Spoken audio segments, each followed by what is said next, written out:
Голубь стучит в окно. К чему это приметы? Голуби, стучащие в окно, часто ассоциируются с различными приметами и суевериями, которые варьируются в разных культурах и регионах мира.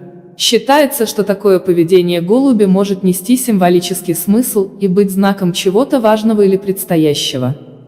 В некоторых культурах стук голубя в окно рассматривается как предупреждение или сообщение из другого мира.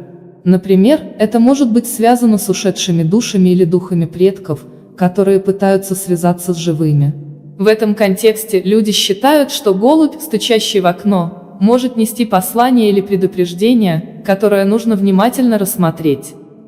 Другие интерпретации включают в себя идею того, что голубь может быть послан богами или ангелами как знак поддержки, защиты или благословения. В таком случае стук в окно может рассматриваться как знак того, что вам уделяется особое внимание свыше, и что с вами что-то важное происходит.